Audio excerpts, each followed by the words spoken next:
And although he's not in her. Hi everyone, welcome to Statist Academy. ഞാൻ റോഷ്ന. നമുക്കിന്ന് discuss ചെയ്യാനുള്ളത് income from house property എന്ന് പറഞ്ഞ ഹെഡാണ്. നമ്മുടെ ഇൻകം ടാക്സിൽ സെക്കൻഡ് ഹെഡായ ഇൻകം ഫ്രം ഹൗസ് പ്രോപ്പർട്ടി. അതിൽ ഇൻട്രൊഡക്ഷൻ പാർട്ട് നോക്കാം. ഇൻട്രൊഡക്ഷൻ പാർട്ട് എന്ന് പറഞ്ഞാൽ അതിൽ ചാർജിങ് സെഷൻ എന്താണ് പറയുന്നത്, അതുപോലെ കുറച്ച് പോയിന്റ്സ് നമ്മൾ അതിൽ നോട്ട് ചെയ്യേണ്ടത് എന്തൊക്കെയാണ്, ഡീംഡ് ഓണർഷിപ്പ് ഓഫ് പ്രോപ്പർട്ടി എന്ന് പറഞ്ഞാൽ എന്താണ്, പിന്നെ കുറച്ച് income from house property exempted ഉണ്ട്, അത് ഏതൊക്കെയാണ്, പിന്നെ റെൻ്റൽ വാല്യൂയുടെ പല ടൈപ്സ് എന്തൊക്കെയാണ്. ഇത്തരം കാര്യങ്ങൾ നമുക്ക് ഈ വീഡിയോയിൽ ഡിസ്കസ് ചെയ്യാം. അപ്പം നമുക്ക് നേരെ ക്ലാസ്സിലേക്ക് പോകാം. അപ്പോൾ ഫസ്റ്റ് നമുക്ക് നോക്കാം ചാർജിങ് സെഷനിൽ എന്താ പറയുന്നതെന്ന്. The property should consist of building or land appurtenant thereto. അപ്പോൾ ബിൽഡിങ് അല്ലെങ്കിൽ അതിൻ്റെ കൂടെയുള്ള ലാൻഡ് എന്ന് പറയുമ്പോൾ അതിൽ നമ്മൾ ആ ഹൗസ് നിൽക്കുന്ന പ്ലേസ്, അതേപോലെ തന്നെ compound wall, courtyard, parking space, ഇതൊക്കെ ഇൻക്ലൂഡഡ് ആയിട്ടുള്ള പ്ലേസിനാണ് നമ്മൾ ആ പ്രോപ്പർട്ടി എന്ന് പറയുന്നത്. The assessee should be the owner ആണെങ്കിൽ മാത്രമേ നമുക്ക് ഇൻകം ഫ്രം ഹൗസ് പ്രോപ്പർട്ടിയിൽ അസസ് ചെയ്യാൻ പറ്റുള്ളൂ. ഇപ്പോൾ ഒരാൾ റെൻറ്റിനെടുത്തൊരു ബിൽഡിംഗ് പിന്നെ റെൻറ്റിന് കൊടുക്കുകയാണെങ്കിൽ അതിന് സബ്ലെറ്റിംഗ് എന്ന് പറയാം. സബ്ലെറ്റിംഗ് നമുക്ക് ഇൻകം ഫ്രം ഹൗസ് പ്രോപ്പർട്ടി എന്നുള്ള ഹെഡിൽ കാണിക്കാൻ പറ്റില്ല, ഇൻകം ഫ്രം അതർ സോഴ്സിൽ കാണിക്കാം. എന്ന് വെച്ചാൽ അയാൾ ഓണർ അല്ലല്ലോ. അപ്പോൾ ഓണറായ ഒരു പേഴ്സൺ അതിന് ലെറ്റ് ചെയ്യുമ്പോൾ മാത്രമേ നമുക്ക് അതിന് ഇൻകം ഫ്രം ഹൗസ് പ്രോപ്പർട്ടിയിൽ കാണിക്കാൻ പറ്റുള്ളൂ. Next, property should be one which is not use for own business or profession. Own business or പ്രൊഫഷനിൽ കാണിക്കുന്നത് നമുക്ക് ഇൻകം ഫ്രം ഹൗസ് പ്രോപ്പർട്ടിയിൽ കാണിക്കാൻ പറ്റത്തില്ല. ഇപ്പോൾ 3 കാര്യങ്ങൾ നോട്ട് ചെയ്യാം. പിന്നെ കുറച്ച് കാര്യങ്ങൾ നമുക്ക് നോക്കാനുള്ളത്, building may be of any type. Building ഏത് രീതിയിലാവാം, റെസിഡൻഷ്യൽ ആവാം, ഓഡിറ്റോറിയം ആവാം, ഓഫീസ് ബിൽഡിംഗ് ആവാം, വെയർ ഹൗസ് ആവാം. എന്തായി കഴിഞ്ഞാലും നമുക്ക് ബിൽഡിംഗ് എന്നുള്ള ആ കോൺസെപ്റ്റിൽ എടുക്കാം. ഇതൊക്കെ ലെറ്റ് ഔട്ട് ചെയ്യുമ്പോൾ നമുക്ക് ഹൗസ് പ്രോപ്പർട്ടിയിൽ കാൽക്കുലേറ്റ് ചെയ്യാം. Temporary hutment is taxed under the head income from other source. ഇനി ടെമ്പററി ഹട്ട്മെന്റ്സ് വരുവാണ് എന്ന് വെച്ചാൽ നമ്മൾ തൽക്കാലമായിട്ട് ഇങ്ങനെ കെട്ടിയുണ്ടാക്കുന്ന സാധനങ്ങൾ, ഇപ്പം എക്സിബിഷനൊക്കെ വേണ്ടി നമ്മൾ ടെമ്പററി ആയിട്ട് കെട്ടിയുണ്ടാക്കുന്നത്, അങ്ങനെയുള്ള സംഭവങ്ങളൊക്കെ നമുക്ക് ഇൻകം ഫ്രം അതർ സോഴ്സിൽ കാണിക്കാൻ പറ്റുള്ളൂ. Composite letting is taxed under the head income from other source. Composite letting എന്ന് പറഞ്ഞു കഴിഞ്ഞാൽ നമ്മൾ ഹൗസ് പ്രോപ്പർട്ടിയുടെ കൂടെ തന്നെ ഫേർണിച്ചർ, അതേപോലെ തന്നെ വേറെ എന്തെങ്കിലും കാര്യങ്ങൾ ഒരുമിച്ച് കൊടുക്കുവാണ്, എന്നിട്ട് ആ റെന്റ് ഇൻസെപ്പറബിൾ ആവുകയാണ്. 2 കാര്യങ്ങൾ നോക്കണം. അതിൻ്റെ കൂടെ വേറെ എന്തെങ്കിലും കൂടി കൊടുക്കുകയാണ്, ഫേർണിച്ചറൊക്കെ ലെറ്റ് ഔട്ട് ചെയ്യുന്നുണ്ട്, അത് ഇൻസെപ്പറബിൾ ആണ്, നമുക്ക് സെപ്പറേറ്റ് ചെയ്യാൻ പറ്റുന്നില്ല. ഫേർണിച്ചറിൻ്റെ റെന്റ് എത്രയാണ്, ബിൽഡിങ്ങിൻ്റെ റെന്റ് എത്രയാണെന്ന് സെപ്പറേറ്റ് ചെയ്യാൻ പറ്റുന്നില്ലെങ്കിൽ അതിനെ നമ്മൾ കോമ്പസിറ്റ് ലെറ്റിംഗ് എന്ന് പറയും. അത് നമ്മൾ ഇൻകം ഫ്രം അതർ സോഴ്സിൽ കാണിക്കുന്നത്. Next, rental income from staff quarters to own employees is taxed under the head income from business. ഇപ്പോൾ ഒരു സ്റ്റാഫ് ക്വാർട്ടേഴ്സ് വെച്ചിട്ട് അതിൽ ഓൺ എംപ്ലോയീസിനെ താമസിപ്പിക്കണം. ഒരു ബിസിനസ്സിൻ്റെ സ്റ്റാഫ് ക്വാർട്ടേഴ്സ് ആണ്, അവിടെ അതിൻ്റെ എംപ്ലോയീസിനെ താമസിപ്പിക്കുകയാണ്. എന്നിട്ട് അവരുടെ കയ്യിൽ നിന്ന് എന്തെങ്കിലും റെന്റ് കളക്ട് ചെയ്യുകയാണെങ്കിൽ അത് ഇൻകം ഫ്രം ബിസിനസ്സിലാണ് കാൽക്കുലേറ്റ് ചെയ്യേണ്ടത്. അപ്പോൾ ഇത്രയും കാര്യങ്ങൾ നമ്മൾ ആദ്യം നോട്ട് ചെയ്ത് വെക്കാം. Next, deemed ownership of property ആണ്. അതിൽ ഒന്നാമത്തെ പറയുന്നത് ഡീംഡ് ഓണർഷിപ്പ് എന്ന് പറഞ്ഞാൽ ആക്ച്വലി അവർ ഓണർ അല്ലെങ്കിലും അവരെ നമ്മൾ ഓണറായിട്ട് ട്രീറ്റ് ചെയ്യും. ഒന്നാമത്തെ, transfer of spouse otherwise than for adequate consideration. ഇപ്പം നമുക്ക് സ്പൗസിന് ഒരു പ്രോപ്പർട്ടി ട്രാൻസ്ഫർ ചെയ്യാണ്, എന്ന് വെച്ചാൽ ഓണർഷിപ്പ് അവർക്ക് ട്രാൻസ്ഫർ ചെയ്യാണ്, പക്ഷേ ആഡിക്വേറ്റ് കൺസിഡറേഷൻ വാങ്ങിച്ചില്ല. Consideration means sales value. അപ്പോൾ പൈസ വാങ്ങിക്കാതെ അല്ലെങ്കിൽ അതിൻ്റെതായ പൈസ വാങ്ങിക്കാതെ കുറച്ച് എമൗണ്ട് മാത്രം വാങ്ങിച്ച് നമ്മൾ ട്രാൻസ്ഫർ ചെയ്യുകയാണെങ്കിൽ ആരാണോ ട്രാൻസ്ഫർ ചെയ്തത് അയാളെ തന്നെ നമ്മൾ ഓണറായിട്ട് ട്രീറ്റ് ചെയ്യും. എന്നുവെച്ചാൽ മറ്റേ ആളാണ് ഓണർ എങ്കിലും ഇയാളെ തന്നെ നമ്മൾ ഓണറായിട്ട് ട്രീറ്റ് ചെയ്യുന്നത്.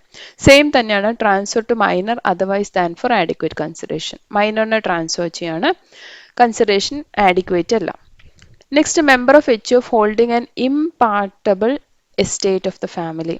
അപ്പോൾ അത് സെപ്പറേറ്റ് ചെയ്യാൻ പറ്റാത്ത ഒരു part of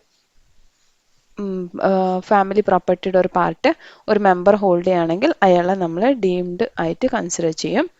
A member of cooperative society, company or AOP to whom a property is allotted. ഒരാൾക്ക് പ്രോപ്പർട്ടി അലോട്ട് ചെയ്തിട്ടുണ്ട്, കോഓപ്പറേറ്റീവ് സൊസൈറ്റിയുടെ മെമ്പർ അല്ലെങ്കിൽ കമ്പനിയുടെ അല്ലെങ്കിൽ AOPയുടെ, അപ്പോൾ അത് നമ്മൾ ഡീംഡ് ഓണർഷിപ്പ് ആയിട്ട് ട്രീറ്റ് ചെയ്യുന്നത്.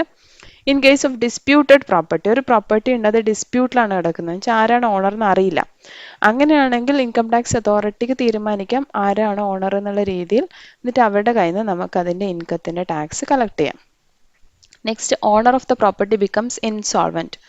ഓണർ ഇൻസോൾവെൻ്റ് ആയിക്കഴിഞ്ഞാൽ പിന്നെ അതിൻ്റെ റിസീവർ അല്ലെങ്കിൽ അതിൽ കോർട്ട് അപ്പോയിൻ്റ് ചെയ്ത ആരാണോ അയാളായിരിക്കും നമ്മളതിൻ്റെ ഓണറായിട്ട് ട്രീറ്റ് ചെയ്യുന്നത്.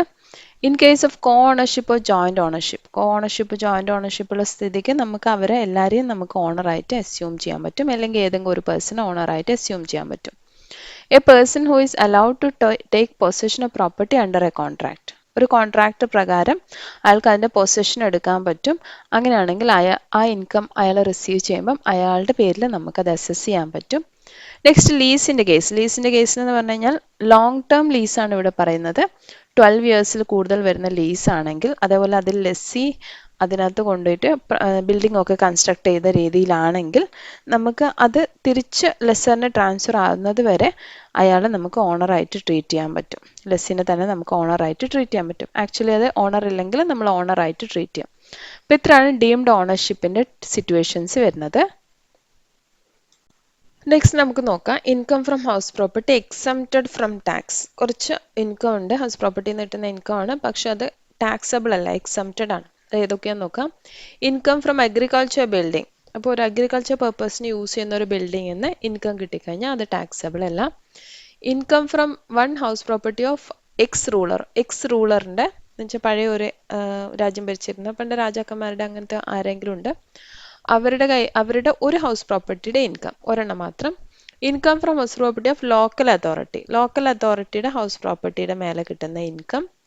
പിന്നെ വരുന്നത് income from house property of a scientific research organisation. Scientific റിസർച്ചിന് യൂസ് ചെയ്യുന്ന ഓർഗനൈസേഷൻ അവർ യൂസ് ചെയ്യുന്ന ഒരു house property. Income from house property of university or hospital. യൂണിവേഴ്സിറ്റിയുടെ ഹോസ്പിറ്റലിൻ്റെ ബിൽഡിംഗ്, അതിൻ്റെ മേലെ നിന്ന് കിട്ടുന്ന house property income. Income from house property of registered trade union. Trade union അത് രജിസ്റ്റേർഡ് ആയിരിക്കണം. അങ്ങനെയുള്ള രജിസ്റ്റേർഡ് ആയിട്ടുള്ള ട്രേഡ് യൂണിയൻ യൂസ് ചെയ്യുന്ന ബിൽഡിങ്ങിൻ്റെ മേലെ നിന്ന് കിട്ടിയിരിക്കുന്ന rent. Income from house property of charitable trust. Income from house property held by political party. Income from house property of own business or profession. നമ്മൾ സ്വന്തം ബിസിനസ്സിന് വേണ്ടി സ്വന്തം ബിൽഡിംഗ് യൂസ് ചെയ്യുകയാണെങ്കിൽ അത് നമുക്ക് എക്സംപ്റ്റഡ് ആണ്. Income from self occupied house. അതേപോലെ സെൽഫ് ഒക്യുപ്പൈഡ് ഹൗസ് എന്ന് പറഞ്ഞാൽ നമ്മൾ സ്വന്തമായിട്ട് താമസിക്കുകയാണ് അവിടെ. അങ്ങനെയുള്ള കേസിലാണെങ്കിൽ അത് എക്സംപ്റ്റഡ് ആണ്. അത് എക്സംപ്റ്റഡ് എന്ന് പറഞ്ഞു കഴിഞ്ഞാൽ രണ്ട് ഹൗസ് പ്രോപ്പർട്ടിയാണ് എക്സംപ്റ്റഡ് ആയിരിക്കുന്നത്. നമുക്ക് ഇപ്പം 4 ബിൽഡിംഗ് ഉണ്ട്, 4 നമ്മൾ സെൽഫ് ഒക്യുപ്പൈഡ് എന്ന് പറഞ്ഞിട്ട് എക്സംപ്റ്റ് ചെയ്യാൻ പറ്റില്ല. 2 വരെ മാത്രമേ നമുക്ക് മാക്സിമം എക്സംപ്റ്റ് ചെയ്യാൻ പറ്റുള്ളൂ.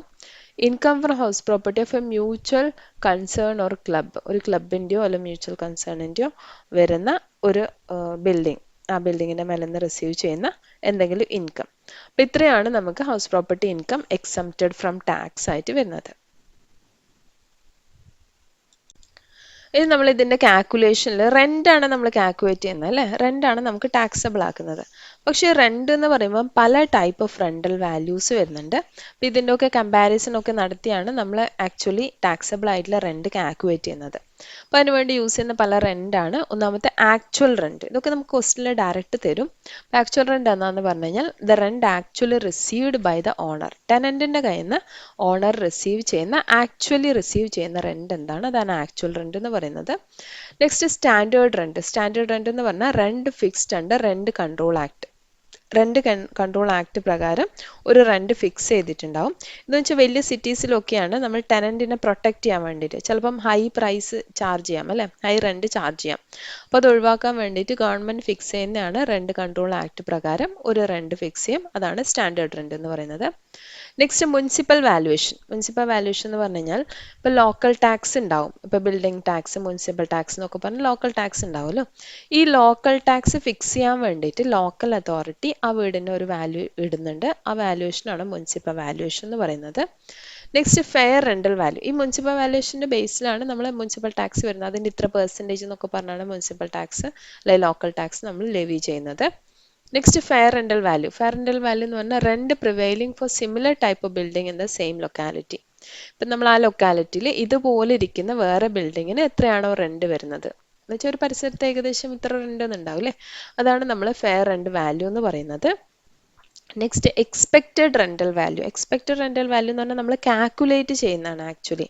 അപ്പോൾ എക്സ്പെക്റ്റഡ് റെൻ്റൽ വാല്യൂ കാൽക്കുലേറ്റ് ചെയ്യാൻ വേണ്ടിയിട്ട് നമ്മൾ കമ്പയർ ചെയ്യും. ആദ്യം നമ്മൾ കമ്പയർ ചെയ്യുന്നത് municipal rental value fair rental value compare ചെയ്യും. അപ്പോൾ ഇത് രണ്ടും കമ്പയർ ചെയ്തിട്ട് അതിൽ ഹയസ്റ്റ് നമ്മൾ എടുക്കും. ഈ ഹയസ്റ്റ് നമ്മൾ എന്ത് ചെയ്യും, പിന്നെ സ്റ്റാൻഡേർഡ് റെൻ്റൽ വാല്യൂ ആയിട്ട് കമ്പയർ ചെയ്യും. അപ്പോൾ സ്റ്റാൻഡേർഡ് റെൻ്റൽ വാല്യൂ ആയിട്ട് കമ്പയർ ചെയ്ത് കഴിഞ്ഞാൽ അതിൽ നിന്ന് കിട്ടുന്ന ലോവസ്റ്റ് വാല്യൂ എടുക്കും. ഇതാണ് എക്സ്പെക്റ്റഡ് റെൻ്റൽ വാല്യൂ എന്ന് പറയുന്നത്. അപ്പോൾ ചില കേസിൽ നമുക്ക് എക്സ്പെക്റ്റഡ് റെൻ്റൽ വാല്യൂ തന്നിട്ടുണ്ടാകും. അങ്ങനെയാണ് നമ്മൾ ഇതിൻ്റെ പകുതി കാൽക്കുലേഷൻ ചെയ്യേണ്ട, അത്രയേ ഉള്ളൂ. നമ്മൾ എങ്ങനെയാണ് ചെയ്യുന്നത്? ആദ്യം മുനിസിപ്പൽ വാല്യൂഷനും ഫെയർ റെന്റൽ വാല്യൂയും കമ്പയർ ചെയ്യും. അതിൽ ഹയസ്റ്റ് എടുക്കും. അത് സ്റ്റാൻഡേർഡ് റെന്റുമായിട്ട് കമ്പയർ ചെയ്യും. അതിൽ നിന്ന് ലോവസ്റ്റ് എടുക്കും. ഇതാണ് എക്സ്പെക്റ്റഡ് റെന്റൽ വാല്യൂ എന്ന് പറയുന്നത്. അപ്പോൾ ഇത്രയും ചിലപ്പോൾ നമുക്ക് 2 മാർക്സിനും ചോദിക്കാം. അപ്പോൾ ഇതൊന്ന് നോട്ട് ചെയ്ത് വെച്ചാൽ മതി. അപ്പം നമ്മളിന്ന് ഇൻട്രൊഡക്ഷൻ പാർട്ടാണ് പഠിച്ചത്. ഇൻകം ഫ്രം ഹൗസ് പ്രോപ്പർട്ടി എന്ന് പറയുന്ന ഹെഡിൽ നമ്മൾ ഇൻകം ടാക്സിൽ വരുന്ന സെക്കൻഡ് ഹെഡ്, ഫസ്റ്റ് ഹെഡ് നമ്മൾ കംപ്ലീറ്റ് ചെയ്തു, income from salary. Second head income from house പ്രോപ്പർട്ടിയിൽ വരുന്ന കുറച്ച് ബേസിക് ആയിട്ടുള്ള കുറച്ച് കാര്യങ്ങൾ, പ്രോബ്ലം ഒക്കെ നമുക്ക് നെക്സ്റ്റ് ക്ലാസ് ഡിസ്കസ് ചെയ്യാം. പല ചാർജിങ് സെക്ഷനാണ് നമ്മൾ ആദ്യം പറഞ്ഞത്. പിന്നെ അതിൻ്റെ കാൽക്കുലേഷൻ നമ്മൾ നോട്ട് ചെയ്യേണ്ട കുറച്ച് കാര്യങ്ങൾ പറഞ്ഞിട്ടുണ്ട്. പിന്നെ deemed ownership of A property, പ്രോപ്പർട്ടിയുടെ ഡീംഡ് ഓണർഷിപ്പ് എന്താണ്, അതുപോലെ തന്നെ income from house property exempt from tax, പിന്നെ ടൈപ്സ് ഓഫ് റെന്റൽ വാല്യൂസ്. ഇത്രയും കാര്യങ്ങളാണ് നമ്മൾ ഇന്ന് ഡിസ്കസ് ചെയ്തത്. അപ്പോൾ നമുക്ക് ഇതിൻ്റെ ബാക്കി കാൽക്കുലേഷൻസ് എങ്ങനെയാണ് വരുന്നതെന്ന് നെക്സ്റ്റ് ക്ലാസ്സിൽ ഡിസ്കസ് ചെയ്യാം. പ്രോബ്ലംസും നെക്സ്റ്റ് ക്ലാസ്സിൽ ഡിസ്കസ് ചെയ്യാം. അപ്പോൾ ഇതുവരെയുള്ള എല്ലാവർക്കും ക്ലിയർ ആയി എന്ന് വിചാരിക്കുന്നു. അടുത്ത വീഡിയോയിൽ കൂടി വീണ്ടും കാണാം. അതുവരയ്ക്കും ഹാപ്പി ലേണിംഗ്.